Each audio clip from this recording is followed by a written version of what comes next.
first made his mark as one of India's great cricketers, but then when he hung up his bat, he returned to the forefront as one of the country's best commentators. How does he do it? And more importantly, what is he like? Well, here to tell you all about it is the man himself, Navjot Sidhu. Welcome to the program. Thanks very much. You know, you've had two great careers as a cricketer and as a commentator, but which do you prefer, playing or talking? Well, cricket at times could be a burden.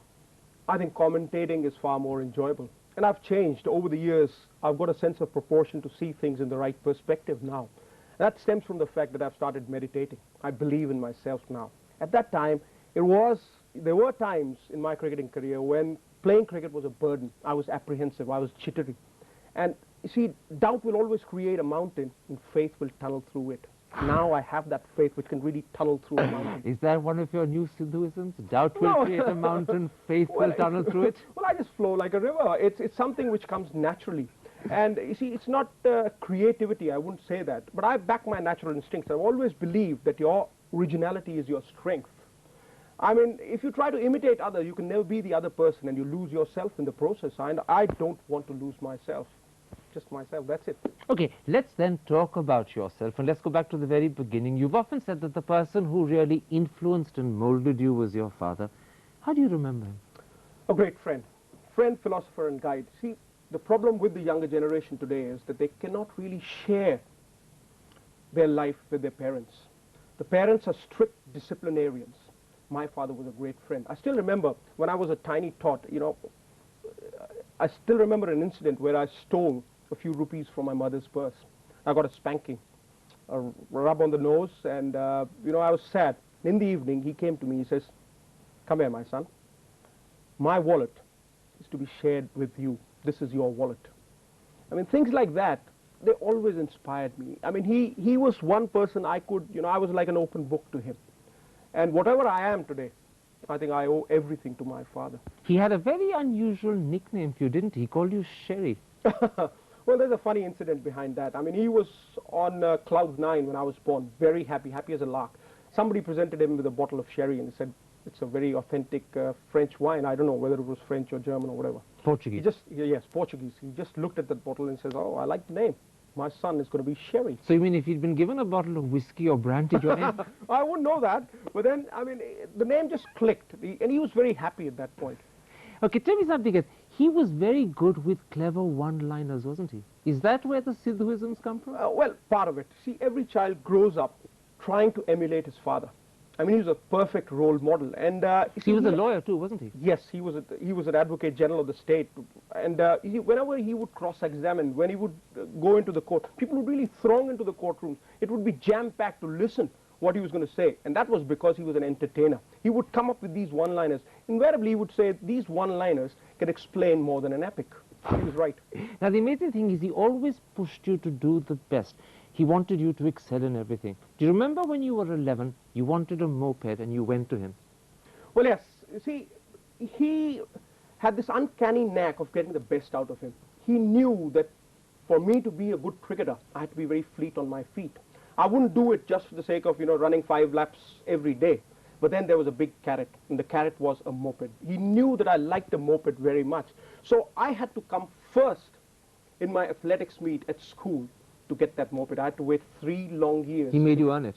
Made me earn it. And nothing was easy. And that is what the real message in life should be for the younger generation. They live in a fantasy land. They think life is going to be very easy, whereas life is very competitive. And then that fantasy land comes crashing down to earth when they've got to compete with people. So he learnt and taught you how to struggle. Absolutely. And he taught me that there is an order of perspiration to every successful man.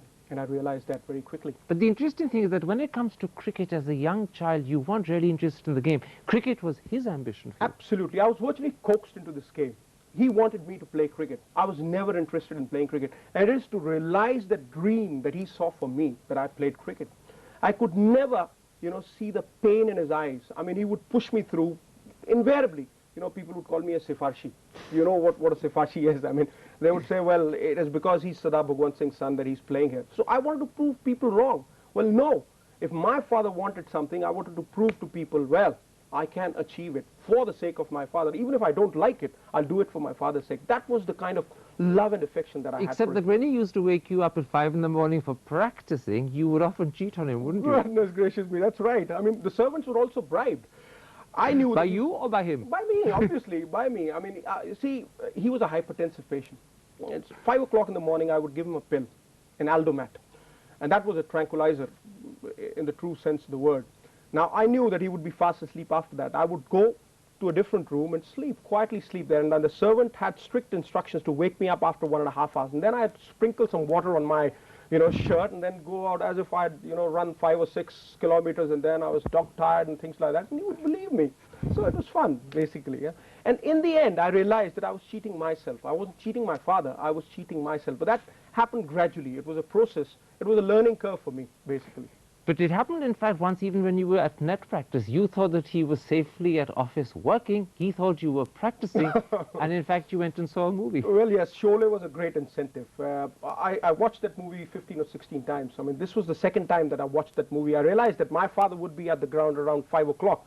So I thought probably watch the half the movie and then push off to the ground. By the time I go down to the ground, he will be coming in about 10 or 15 minutes. And then that water therapy, I'd sprinkle some water and said, oh, I've been in the ground for the last 1.5 or 2 hours. But sadly enough, unfortunately, my dad was at the ground at about 3 o'clock. Wanting to see his darling son play. And the darling son was watching a movie, watching Amitabh Bachchan and... was he furious? Oh, yes. I mean, he was so furious. He never hit me with his hands. There was a horse pipe with running water. I mean, he just took that pipe and put it on my head, running water all over my body, and there were people watching. He just wanted to insult me and humiliate me so that it was a lesson that I shouldn't really do it again. And it did serve the purpose, because I never did it again. You know, now in 1983, when you first made it to the national side, you weren't actually the runaway success that you were to become. In fact, if I remember correctly, Rajan Balla dubbed you the strokeless wonder. That brought tears to your father's eyes. Yes, it did. See, the media can infuse life in a corpse, and it could be vice versa. Now, don't forget, when I was blooded into the side, I'd got 100 against the West Indies. And in that 100, I had got 4 or 5 sixes against Roger Harpen. Then I got a 60-odd, and then I was into the final 11, where we played on a minefield of a pitch at Ahmedabad. We were bowled out for around 150. Couple, they've got 9 wickets in that match. That pitch was horrendous. Then I got a 20-odd, and don't forget, I was pitted against a very formidable attack, probably the best in the world. So I wasn't really successful. And then this article cropped up. And I was just, written off from the face of Indian cricket. I wasn't even selected in the first 56. And one fine morning, I came out of the bathroom. I saw tears in my father's eye, and he hid something from me. I just ignored him and went to the other room. Later on, I just pulled that piece of paper out from underneath the pillow. It was this article. I mean, I was so infuriated. I mean, the pain on my father's face was such a great inspiration for me that I stuck that article in my cupboard. I would read that article every day, and this is where that cheating my father disappeared. Early morning, I would get up 4:30 in the morning, go to the ground with my servant, roll the pitch myself, water it, work very hard, and I would bat for hours. Because you wanted this time to see him smile. Absolutely. I wanted people to believe that Sardar Bhagwant Singh's son could really do it. He was my inspiration in life, and I wanted to realize a dream that he saw for me. There's no doubt he was your inspiration, but how much of a personal struggle was it between then and when you bounced back in '87 into the World Cup side? Because you came back not just a changed person, but a different player. I could have given up cricket. In the year '85, he passed away, and a part of me died with him. For 3 months, I didn't know where I was. I didn't really eat. I was just flabbergasted. That is where my wife picked me up. She was my fiancée at that point of time. She told me that, look, if you want to realize his dream, work hard for it. Put it in the right perspective. Play for India for as long as possible. Prove it to the people that, yes, you're doing it for your father. And that is where that hard work began. Once again, I would be working for hours. And then I've got to thank Kapil Paji over there. He gave me that opportunity. Talent is nothing without that opportunity. He called me to Delhi. I played a tournament, Sheesh Mahal tournament. I scored tons of runs in that tournament. Then he called me down to Delhi, where I played in the summer tournaments, in the scorching summer heat in Delhi. I impressed him. That's how I got into the 25 for the World Cup, and the rest is history. If your father had seen you in that World Cup, because it was a great World Cup for you, wasn't it? He would have smiled, wouldn't he? Well, yes. I mean, that is what I played for, really. I never enjoyed the game. It was always a burden to start off with. And later on... But it was a moment of sorrow that he wasn't there to see that achievement that he wanted more than anything else. Absolutely. All my cricket, all my life is a tribute to him. But there were some amazing moments in that cricketing career, weren't there? I mean, there was the 134 against England in Gwalior when you were virtually the only man left and everyone else kept falling. How nervous were you because of the responsibility on your shoulders? I wasn't nervous because I was batting 100 odd. Success has got to be attributed to contributions, not accumulations. I've got to thank Anil Kumble because he came in at a time which was very precarious. We were 8 down, still about 60 or 70 odd runs to get. It was a daunting and an impossible task. Possible but not probable. He hung in there and I just backed my natural instincts and waded into the English attack. We won that game. Now, because we won that game, it is special to me. Had we lost that game, it would have been nothing. So in other words, it's the team success that matters more than the individual performance. Absolutely. The spirit of cricket. Absolutely. Success has got to be rated by contributions, not by accumulations. You might get a double 100, but if it doesn't really contribute to the team's cause, it's useless. Funny you should mention a double 100. You got one in '97 in Port of Spain against the West Indies. Many people say that was really the high point of his batting. Would you accept that? Well, yes. Because I was under a tremendous amount of pressure. I'd walked out of the team in England. Just a year ago? Yes, for personal reasons, on principle. I wouldn't really point a finger at anybody because I believe the entire cricketing fraternity is a family. And the moment you stand out in the square and point fingers at others, I mean, part of your family, you make a fool out of yourself. So I wouldn't go into that detail. But nonetheless, that experience was behind you this time around. It was. So it made it more difficult. I had been out of cricket. I had been in a virtual hibernation. So I was bound to be rusty. And then the Indian board was kind enough to really pick me back into the squad, and I was pitted against a very formidable foe in the form of the West Indies. To get a double 100 over there in that situation was very, very satisfying. I mean, true character is when the chips are down for you, isn't it? Calamity is the touchstone of a brave mind, and I think, you know, I handled the situation very well. You know, looking at your 16 years in cricket, you've had innumerable occasions of being chosen and dropped, chosen and dropped. It must have taken a lot of grit and determination to have to put up with that. Well, I've always believed that whatever you are, at the end of the day, you are responsible for it. You don't point fingers at anybody. You've got to work hard, you know, have the tenacity to claw out of a difficult situation. That is what character is all about, as I said. So whenever I was dropped, I said, well, I've got to improve myself. Rather than saying, well, he's responsible for my ouster from the team, he's responsible. No. I just put my head down, worked very hard, went back to the nets, came back. And believed in yourself, even when your luck was out. Absolutely. I believe that you make your own luck. The harder you work, the luckier you get. Navjot, let's take a break there, because in fact luck was with you, but you made a lot of it too, because after you finished being a cricketer, you returned as a commentator. That's the subject in part 2, Navjot the commentator. See you in a moment.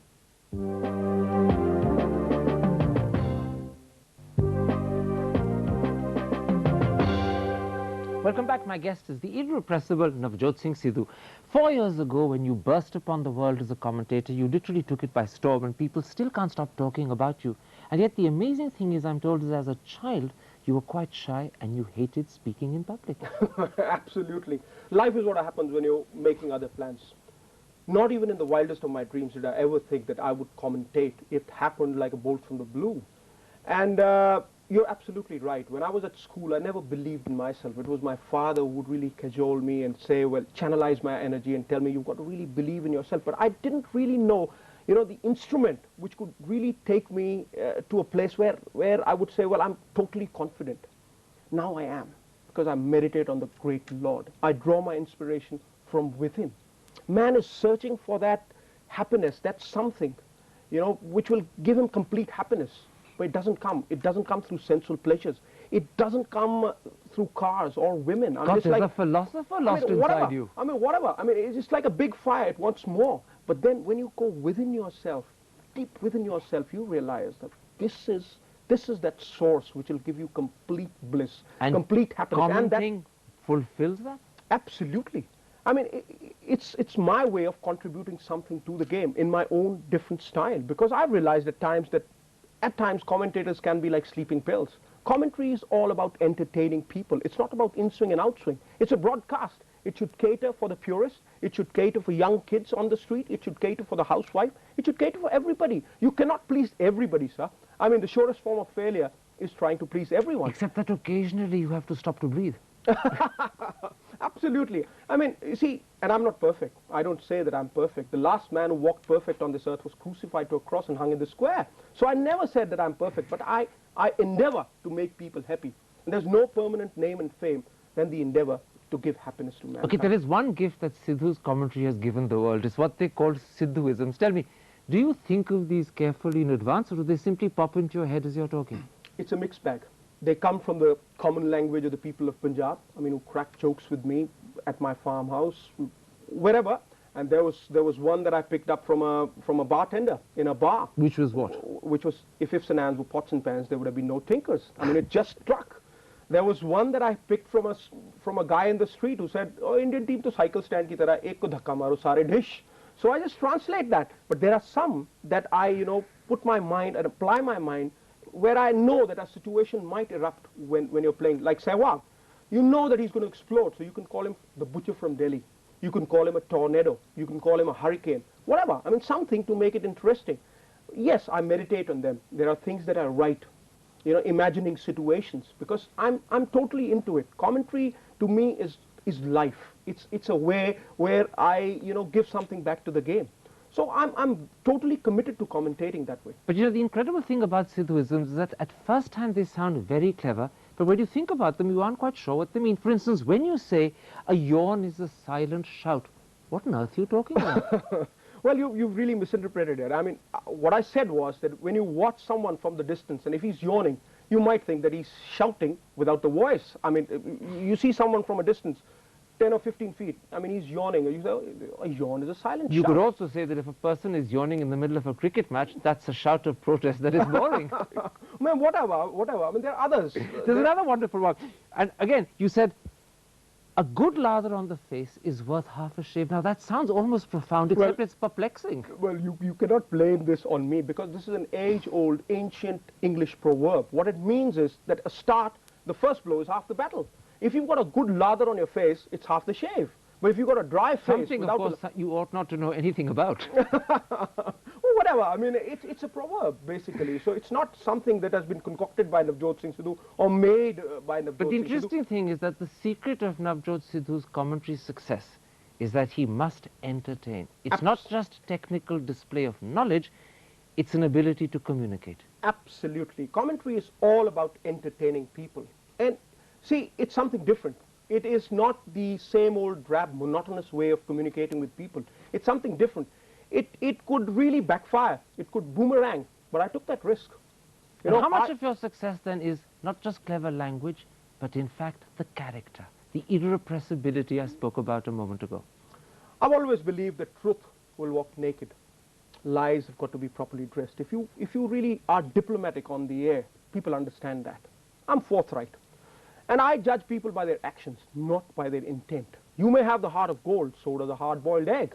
Doesn't matter to me. There are no friendships on air. I mean, you are just calling spades. You are, communicating to people what is happening out there. In which case, tell me, if truth always walks naked, how many clothes have you got on today? Is this a performance, or is this the real Navjot Sidhu? It is the real Navjot Sidhu. Now, what I mean is that you cannot be diplomatic on air. You cannot afford to do it. In which case, let me ask you a tough question then. The lowest point in your career came probably somewhere in the 1980s, towards the end of that decade, when the police charged you with homicide. What happened? What went wrong? It's not a tough question. I mean, let's be realistic. This is the truth. Let's be realistic. It's a sub judice matter, but because you've said that it's a lowest point matter, I will go beyond boundaries, and I'll tell you that to say that it was homicide or murder, you've got to prove intent and motive. I think it was an accident. If I have to erase one thing from my life, I would do away with this thing. Because you regret that it happened? Yes, I do regret it, because it caused irreparable damage to a family. It was an accident. It wasn't out of intention. It wasn't out of motive. And don't forget, there was another person with me, a friend with whom the entire episode happened. But then I never defended myself. But you said this is sub judice, so the case still continues. It still does continue. It's not The a same resolved police, matter. No, it is not a resolved matter. There is an appeal in the High Court which is still pending. So it is a sub judice matter. But then again, you know, I feel that it was an irreparable damage to that family. I still pray for them. For causing unintentional harm, I still say it was an accident. It was something which was beyond control. Because a street side brawl, you wouldn't have the intention of, you know, killing someone or take a life. You may want to beat them, but definitely not kill them. Absolutely. You know, you've mentioned frequently in this interview prayer, meditation, and in fact, I gather you're now deep into meditation, aren't you? Absolutely. That is what really changed me. Religion is based on perception. It is based on experience. It is being one with the blazing light of the Almighty. He's not a separate entity. He is within you. This is your greatest temple. The body is a means to attain an end. It is not the end. Are you very religious? I'm very religious. So the meditation is a return to religious roots? Absolutely. It is religion put into practice. It is being one with the universe. And once you meditate, the body feeling goes. It is just a question of channelizing and harnessing your energy, which gets dissipated through sensual pleasures. You know, as I listen to you, you're wonderful with words and you have a great feeling for spirituality. Do you think you could ever be a spiritual preacher? No, I mean, yet I feel that, you see, if I can guide someone, and as I say, religion is based on practice. People who question the integrity of religion haven't practiced it. Before practicing it, they question the very being of religion, which is not true. What the ancient rishis, what the ancient munis, what the ancient saints experienced, you can experience it. And religion doesn't. Religion is based on universal brotherhood. Jin prem kiya tin hi prapayo. The language of love is true religion. And that doesn't happen. You take it very seriously, because I gather you've become a vegetarian and you've even given up milk. Absolutely. Now, nobody asked me to be a vegetarian because I was always consuming meat. But since the days I've started meditating and harnessing my mind, which is, in a way, true meditation, well, I would sacrifice anything to attain that goal. And being a vegetarian enables me to harness my mind better than when I was, you know, on meat. So at the end of this interview, I have to ask you this. God is therefore the most important thing to Navjot Sidhu. Beyond commentary, beyond cricket, the quest for God. Absolutely. That is the real goal of my life. And everything else stems from it. Everything else stems from it. And I want to tell the world that, you see, all creation is one. Awwal Allah noor upaya, kudrat ke sab bande, ek noor se sab jag upja, kaun bhale kaun mande. So why this hatred in the name of religion? Why, my dear friends? That is what I want to ask people. Navjot Sidhu, a pleasure getting to know you. Thank you very much, sir. Thank you.